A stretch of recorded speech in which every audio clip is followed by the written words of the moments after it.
Bueno, buenas noches familia, qué bueno estar juntos hoy. Vamos a hacer hoy día como habíamos anunciado, una pequeña pausa en el libro de Proverbios. Somos una iglesia que estudia la Biblia verso por verso, pero hoy vamos a hacer una pausa porque el Señor así lo ha requerido, para un poco clarificar los acontecimientos que están ocurriendo en el mundo, en nuestro entorno, hoy en día. Principalmente lo que está sucediendo en Oriente Medio, que por lo demás es algo que normalmente viene ocurriendo en los últimos años. Pero si hay algo que nosotros podemos rescatar de todo es que sin duda alguna la nación de Israel es el reloj, ¿no? El minutero de Dios en lo profético. Israel es cuando algo pasa con Israel, es como que el reloj avanza y es como que vemos que las cosas están avanzando hacia lo que está escrito y está establecido que ocurra. El Señor ha puesto en mi corazón compartir esto porque puede llegar a ocurrir y como ya ocurre, cada vez que ocurren ciertos acontecimientos mundiales, se levantan personas en las redes sociales, se levanta gente que toma esto y los acontecimientos mundiales como una forma de infundir temor. Sobre todo a nivel iglesias, ¿no? Infundir temor, se levantan profecías, se levantan personas y te dicen una cosa y te dicen otra, uno desmiente al otro, y etcétera, etcétera. Nosotros sabemos, y esta es una iglesia que no hace caso de las cosas que se dicen. Nosotros vamos a la Biblia y a nosotros nos interesa conocer lo que la Biblia y las Escrituras dicen. Creo que una de las cosas por las cuales la gente no nos toma en serio a nosotros los cristianos, o muchas veces no nos toma en serio al cristiano evangélico normalmente, es por esas cosas, ¿ves? Porque no tiene un conocimiento acabado, no tiene un estudio bíblico profundo en que pueda dar respuestas bíblicas a las cosas que están ocurriendo, y es por eso que he querido, el Señor ha puesto en mi corazón compartir esto con ustedes. Así que vamos a ver hoy día principalmente tres cosas. No vamos a ver los 3 capítulos que le voy a mencionar, es una locura, pero vamos a hacer un panorama, es como un panorama de Ezequiel 37 hasta Ezequiel 38. No es mi foto, por si acaso, ¿ya? No es mi foto.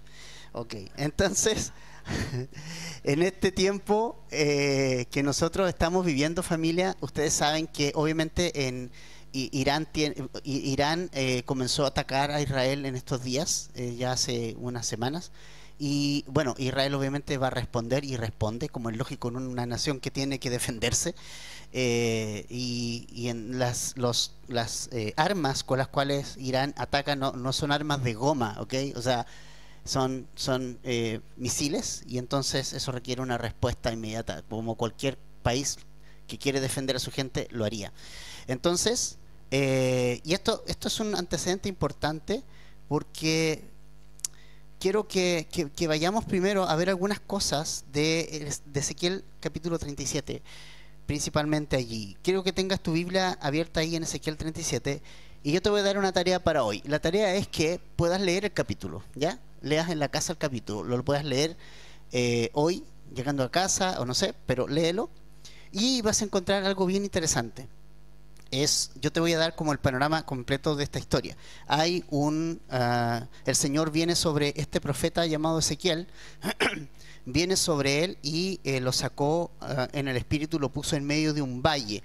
Y en este valle había como huesos, era como prácticamente un cementerio a tajo abierto, huesos absolutamente resecos, obviamente sin ninguna vida, eran muchísimos en la superficie, no estaban enterrados. Fíjense ustedes algo importante, no estaban enterrados, estaban como en la superficie. Y entonces la pregunta que Dios le hace al profeta es: ¿vivirán esos huesos? Y me gusta la respuesta del profeta, porque él le dice: yo no sé, Tú lo sabes, Señor. Eso es muy importante, porque nosotros a veces creemos que sabemos y no sabemos. O sea, el sabio, el único que sabe las cosas y que tiene la sabiduría es Dios. Él tiene la sabiduría para dármela, Él tiene la sabiduría, Él sabe el porqué de las cosas, Él sabe el por qué hace las cosas. Entonces, yo lo que tengo que hacer es decir, bueno, Señor, ¿sabes qué? Yo no lo sé. Y me encanta porque es un profeta. ¿Te fijas? Y muchas veces los profetas de hoy día, ¿qué dicen? No, yo lo sé todo. ¿Okay? Pregúntenme a mí lo que quieran y yo se los voy a decir. Pero acá vemos la cualidad real de un profeta, que es humildad. Él no sabe y le dice, Señor, ¿sabes qué? Yo no sé lo que va a pasar con estos valles de huesos secos. Yo no sé qué va a pasar con estos huesos, pero tú lo sabes. Le entrega y le da la soberanía y le otorga toda la soberanía al Señor. Y eso es súper importante, familia, porque miren, Dios tiene el control de la política nacional interna, Dios tiene el control de la política internacional, Dios tiene el control de los tronos, de los gobiernos, de las alianzas, y Dios tiene el control de las cosas que están ocurriendo, y Él sabe por qué ocurren y qué dirección van a ir tomando, porque en el fondo la historia se trata de lo que Dios quiere hacer. Y entonces es interesante este valle de huesos secos y cómo responde el profeta. Entonces le dice que, obviamente, Dios le dice en el verso 5, así dice el Señor Dios a estos huesos, voy a hacer que en ustedes entre espíritu y vivirán, y pondré tendones sobre ustedes, haré crecer carne sobre ustedes y los cubriré de piel, y pondré espíritu en ustedes y vivirán y sabrán que yo soy el Señor. Entonces, fíjate que hay algo importante aquí, y es que hay una situación aquí importante, y es que el Señor le dice que esos huesos van a cobrar vida nuevamente. Y eso me encanta de Dios, porque un poco es lo que refleja nuestra vida. Nuestra vida sin Dios es una vida seca, absolutamente vacía, absolutamente desértica. Aunque tú tengas todo lo que puedes tener, tú puedes tener todo lo que este mundo te ofrece, tú podrás tener la riqueza, tú podrás tener trabajo, tú puedes tener el mejor lugar donde vivir, tú puedes tener todas esas cosas, pero nunca tu vida va a ser una vida que pueda tener un propósito si Dios no está en el centro de tu corazón. Si tú no eres un hijo de Dios, si tú no tienes una relación con Dios, realmente estás seco, estamos secos, estamos desérticos, estamos en un desierto, absolutamente secos y sin vida. Pero lo interesante es que cuando Dios dice y da a conocer esta palabra, nos dice que Él puede hacer revivir lo que no tenía vida. Es decir, nosotros que estábamos muertos espiritualmente, Dios nos pudo dar vida en Él, en Jesús. Creyendo en Él cobramos vida. Pero en esta historia, fíjese entonces lo que pasa en esto. El verso 8 dice, y miré que había tendones sobre ellos, creció la carne y la piel, los cubrió, pero no había espíritu en ellos. Entonces él me dijo, profetiza al espíritu, profetiza, hijo de hombre, y di al espíritu, así dice el Señor Dios, ven de los cuatro vientos, oh espíritu, y sopla sobre estos muertos y vivirán. Y entonces, mira lo que dice el 10, profeticé como él me había ordenado, y el espíritu entró en ellos y vivieron y se pusieron en pie un enorme e inmenso ejército. Entonces él me dijo, aquí está, hijo hombre, estos huesos son toda la casa de Israel.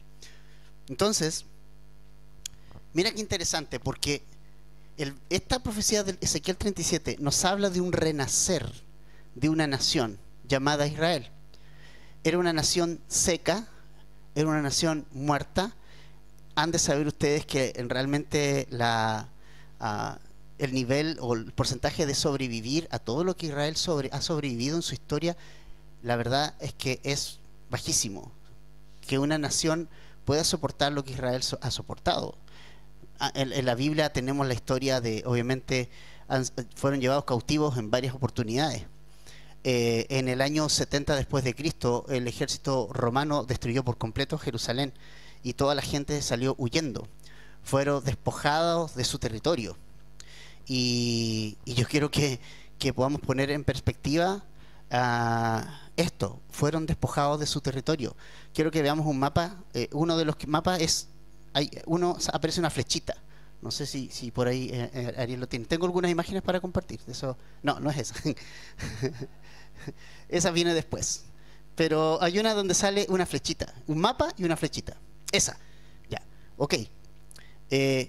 Israel fue despojado de su territorio y por eso quiero poner las cosas en perspectiva. Mira, yo sé que la mente humanista y todos los políticos de cierto sector, sobre todo, te van a decir que Israel es el malo de la película. Yo te digo, ¿quién es el invasor? Israel es eso.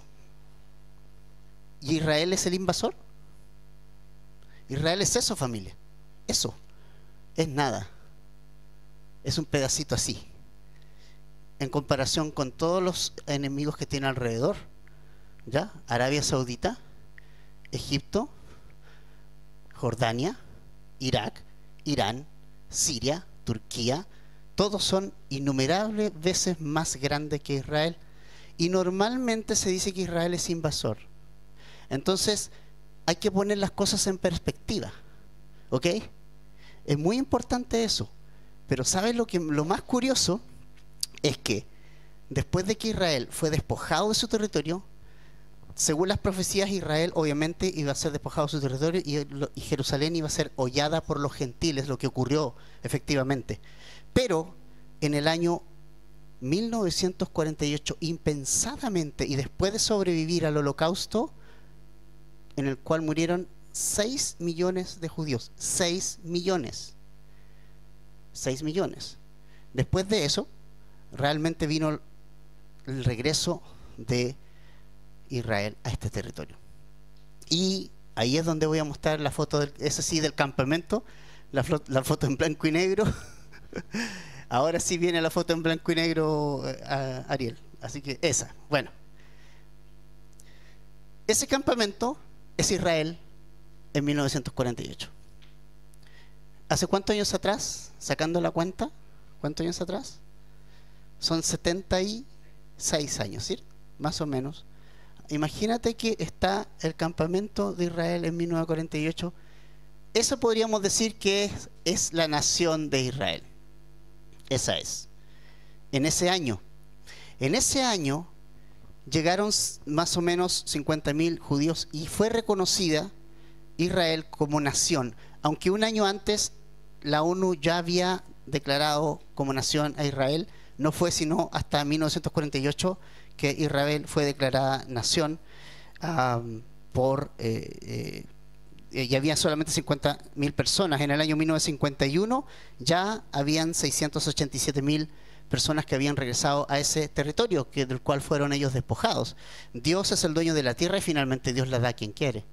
Eso también es muy importante entenderlo. Entonces, mira, fíjate, eso es Israel en 1948. Han pasado 76 años, ¿verdad? ¿Y en qué se convirtió Israel en solo 76 años? En eso, 76 años. Nosotros llevamos 200 años de historia. Ahora, obviamente, aquí hay algo sobrenatural. Sobrenatural. Obviamente hay una protección y una acción de Dios en favor de ellos de una manera sobrenatural, familia. Nadie puede sobrevivir teniendo un territorio de este porte al lado de todos los enemigos que tiene y con todo el armamento que los enemigos tienen. Entonces, aquí hay una protección sobrenatural del Señor a este pueblo. Entonces, familia, Ezequiel 37 lo que nos dice es que Israel vuelve a ser una nación.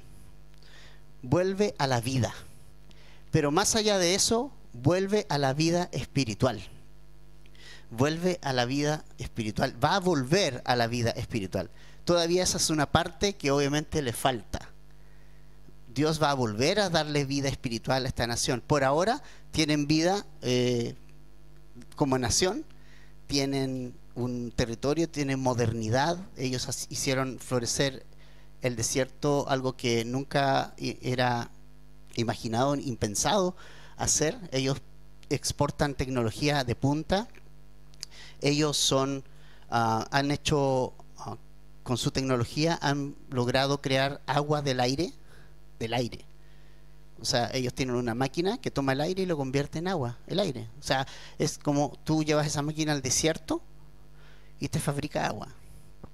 tienen esa tecnología que la están probando en muchos lugares, y ellos están poniendo esa tecnología a disposición de los países más pobres, donde en algunos lugares ni siquiera hay opción de tener agua potable. Ellos están haciendo estas donaciones para que la gente pueda tener agua en realidad. Entonces, es tremendo lo que nosotros vemos en esta profecía. Es muy genial cómo el pueblo de Israel vuelve a la vida. Vuelve a la vida. Vuelve desde todos los confines de la tierra, sobreviviendo, sobre todo después de la Segunda Guerra Mundial y todo el desastre que ocurrió con el Holocausto, donde 6 millones de judíos murieron, y con todo el trauma que eso significa. ¿Tú sabes lo traumático que significa para un país, una nación, reponerse a eso? Imagínate que nuestro país todavía está con el asunto del 73, y ya han pasado ¿cuántos años? 50 años, y todavía estamos con el tema, y no avanza, y no avanza, y no pareciera ser que no avanza. Israel lo dejó atrás, tuvo un trauma peor. Israel lo dejó atrás. Israel comienza ahora entonces a caminar como nación, como pueblo, y Israel está viviendo como nación.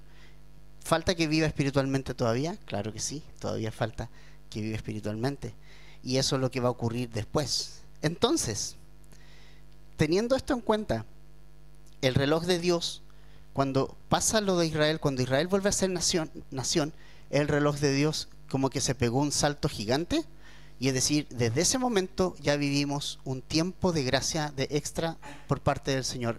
Esa era una de las últimas profecías que se debía cumplir para que Jesús pudiera venir por cada uno de nosotros, por su iglesia en el fondo.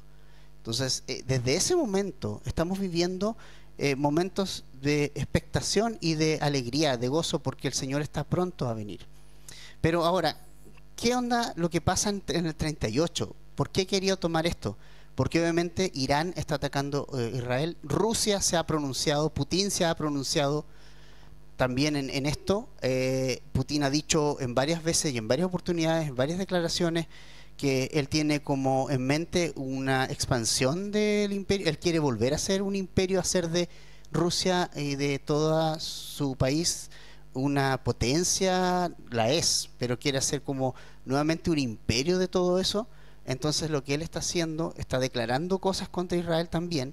¿Y por qué tiene que ver esto que vamos a ver ahora? Y vamos a ver por qué. Mira lo que dice el verso 1 del 38. Vino a mí la palabra del Señor, dice: Hijo de hombre, pon tu rostro hacia Gog, de la tierra de Magog, príncipe supremo de Mesec y Tubal, y profetiza contra él, y di: así dice el Señor Dios, yo estoy contra ti, oh Gog, príncipe supremo de Mesec y Tubal.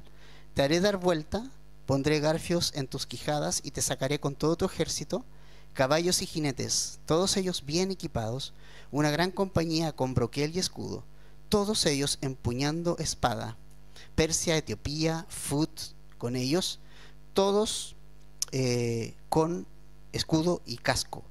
Gomer con todas sus tropas, Bet Togarmá de las partes remotas del norte, con todas sus tropas. Muchos pueblos están contigo.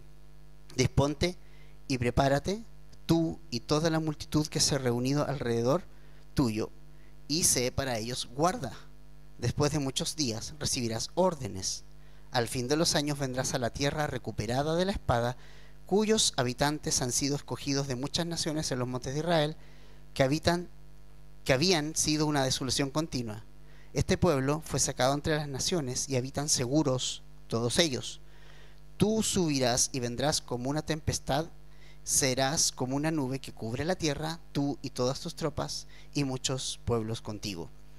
Entonces, ¿qué pasa en el 38? Hay una interesante situación. Hay un grupo, un conglomerado de países a quien Dios trae, y eso me encanta, porque es como que no son ellos, pero Dios lo hace. Dios está de lo que va a ocurrir en esto que vamos a ver aquí. Primero es Dios el que está diciendo a Ezequiel esto, y hay una profecía contra una persona llamada Gog, a quien se menciona Gog.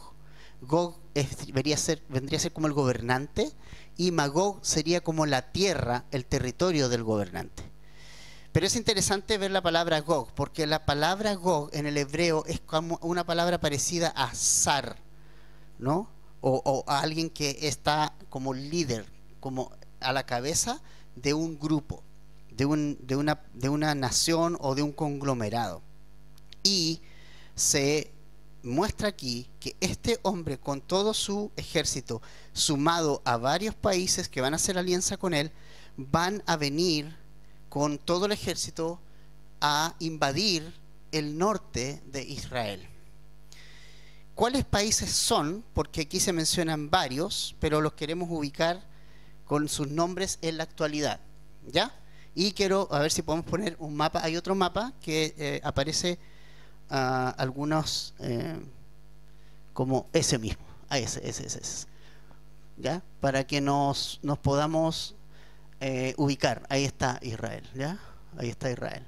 Entonces, fíjese bien que nos dice que el verso 5 y el verso 6 nos da como la lista de los países, pero dice que vendrán de las partes remotas del norte de Israel.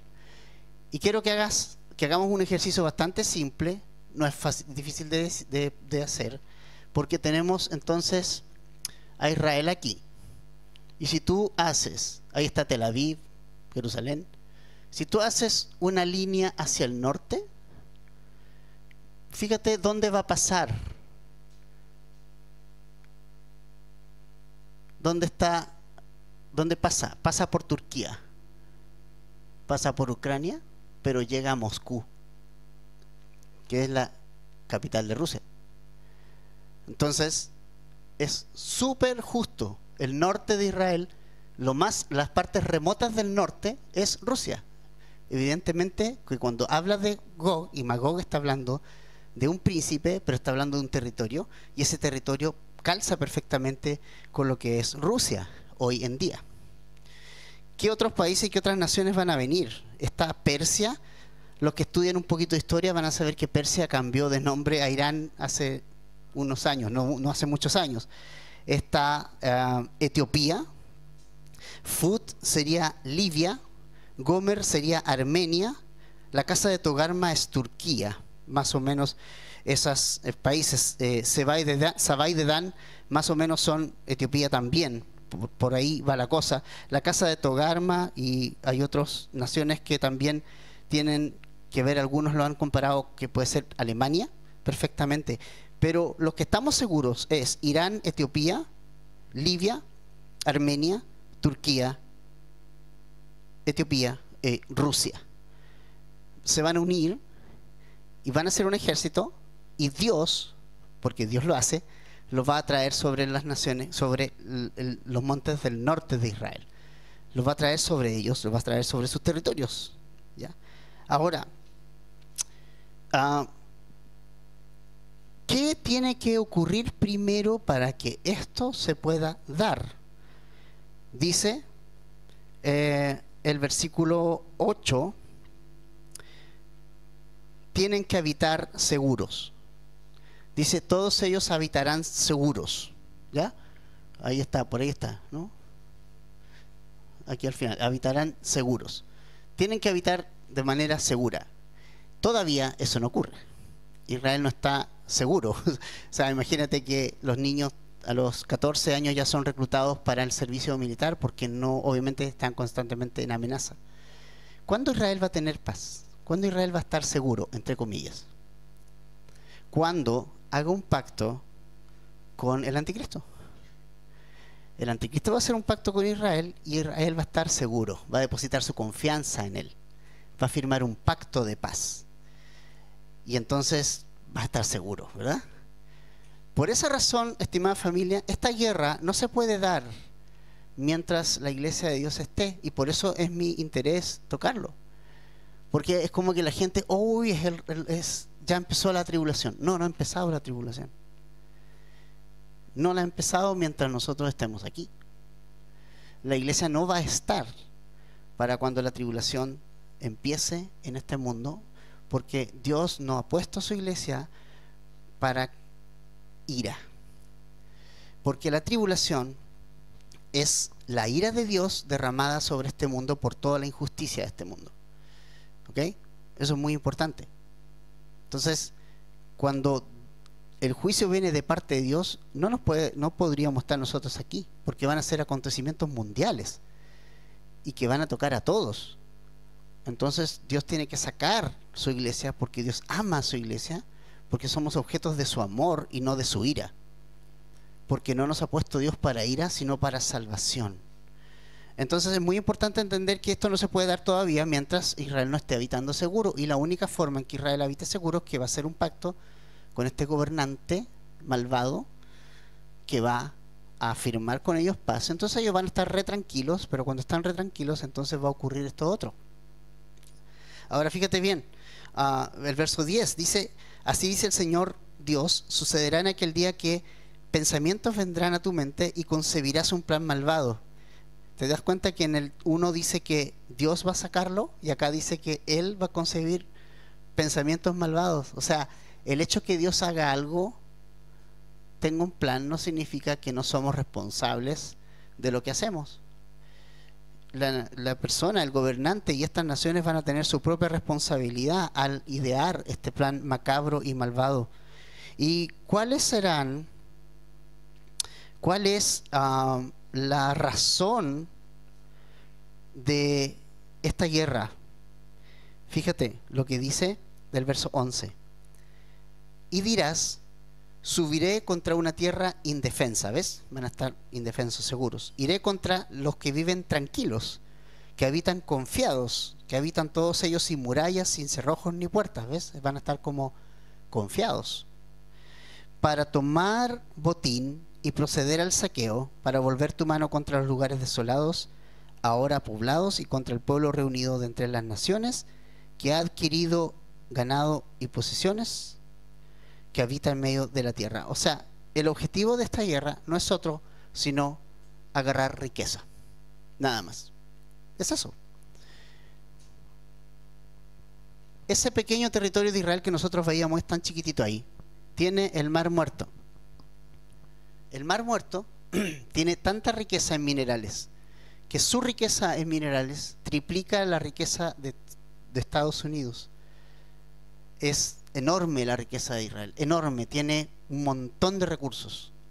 Ahí, en ese pequeño territorio, en ese pequeño espacio, tiene un montón de recursos. Y este hombre, Gog, puede ser Putin, puede ser, va a ir con toda su gente a desbaratar estos despojos. Necesito recursos.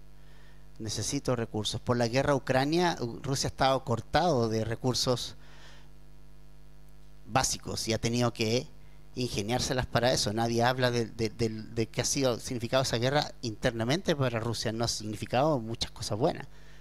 Ellos han tenido que batir los palillos para poder buscar recursos, y esto va a ser obviamente Israel. Podemos ir contra ellos. Tienen recursos, tienen minerales, tienen riqueza. Entonces esa es la finalidad de este hombre: saquear la riqueza. Y cuando se toca la riqueza, saltan otros más. Es por eso que dice, levanta como la envidia de naciones de alrededor. Mira lo que dice el 13: Sabá y Dedán, ¿no? Más o menos eso es Sudán y Somalia.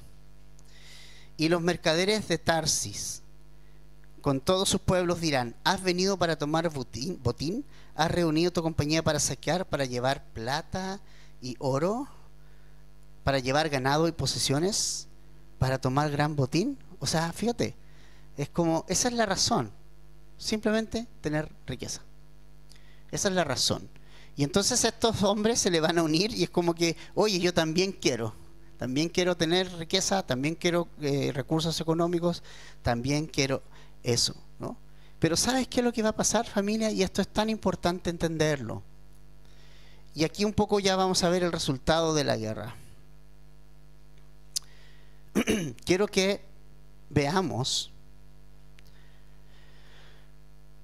el verso 16. Dice, y subirás contra mi pueblo Israel como una nube para cubrir la tierra. Sucederá en los postreros días que te traeré contra mi tierra, para que las naciones me conozcan cuando yo sea santificado por medio de ti ante sus ojos, oh Gog.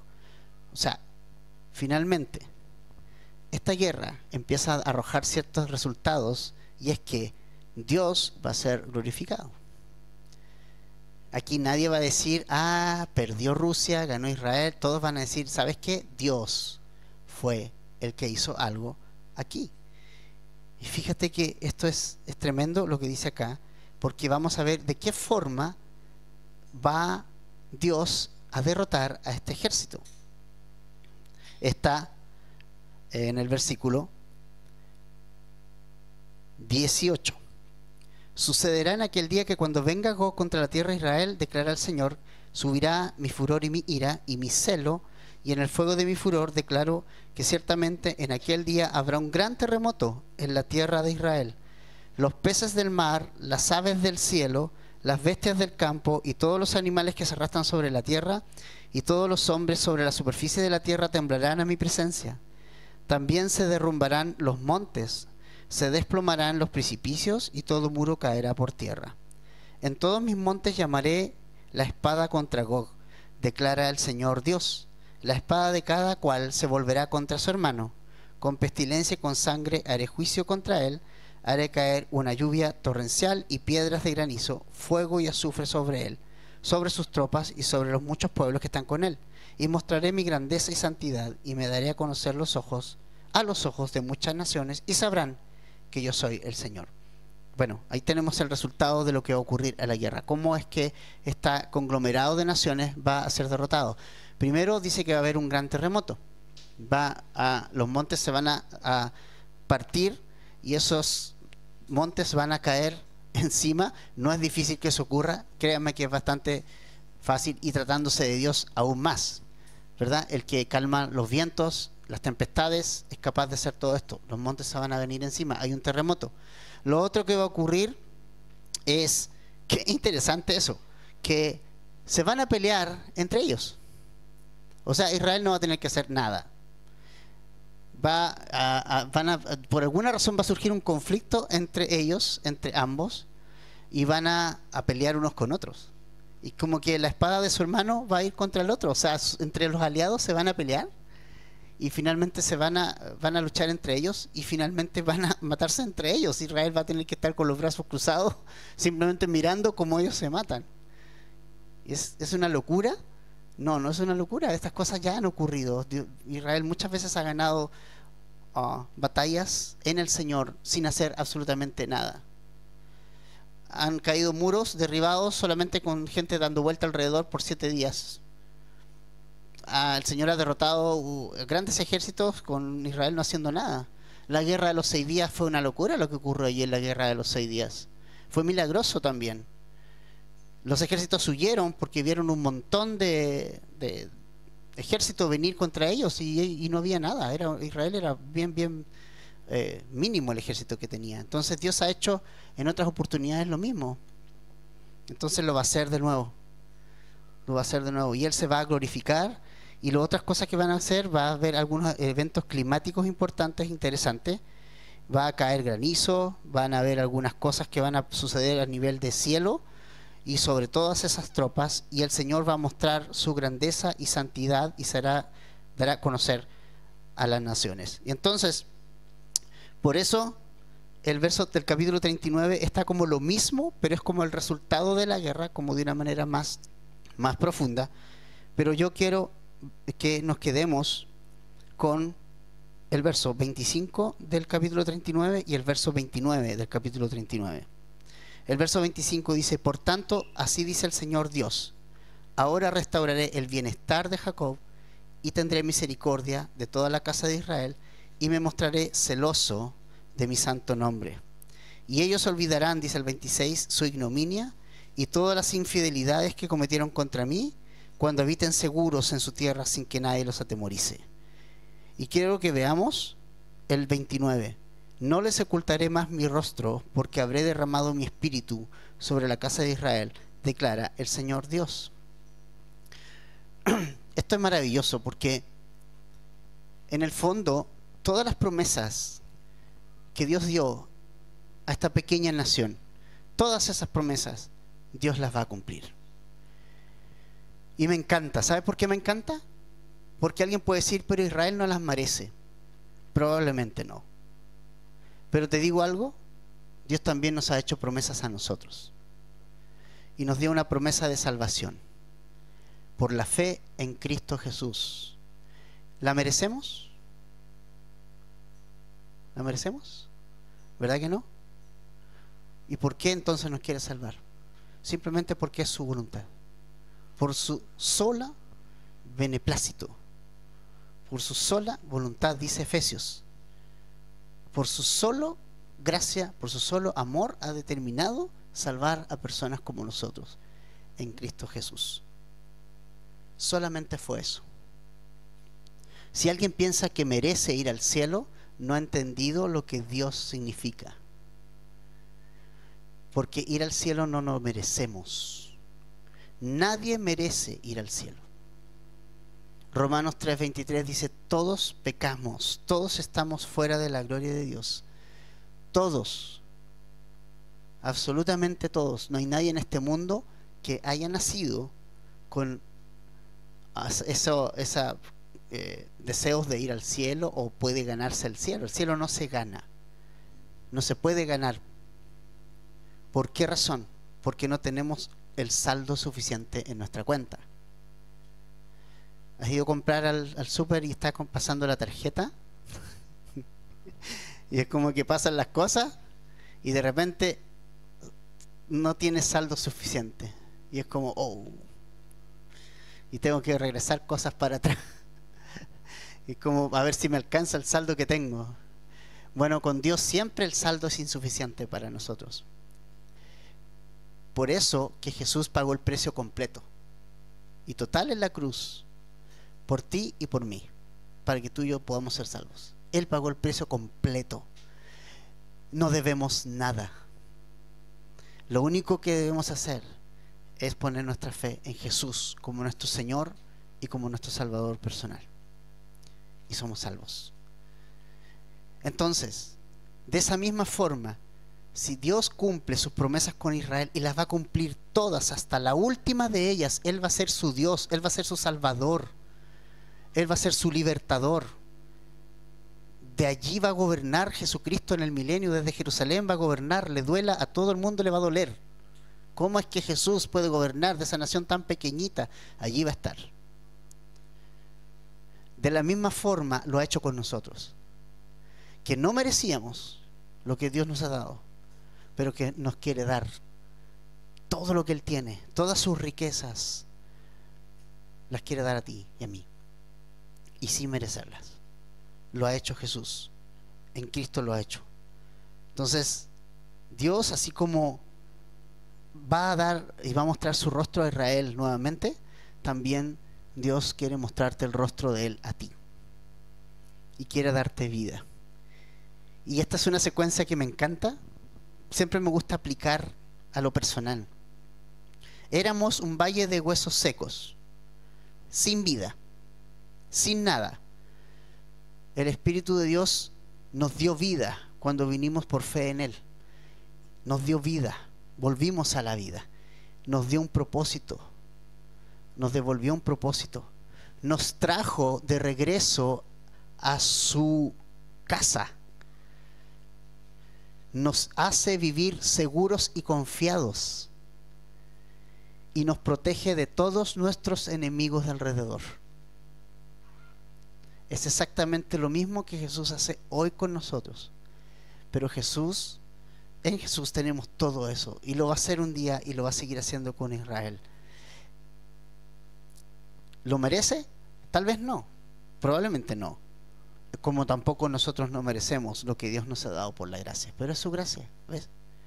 Es su gracia. ¿Por qué Israel? Bueno, es una de las naciones más insignificantes que había en el mundo. Nunca nos olvidemos de eso. Era un pueblo insignificante. Era un pueblo que no tenía adelantos, no tenía nada. Todos los demás tenían ejércitos, manejaban las herramientas, manejaban un montón de conocimiento. Israel no, era un pueblo ganadero. Pero así lo quiso Dios. Y Él se va a glorificar delante de ellos. Y ellos van a tener que volver a ver su rostro.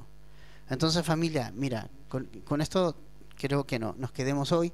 Es que el mismo Dios que da vida a Israel, que lo guarda hasta que sus planes se cumplan en ellos, es el mismo Dios que a ti te dio vida, que te guarda hasta que el propósito en ti se cumpla.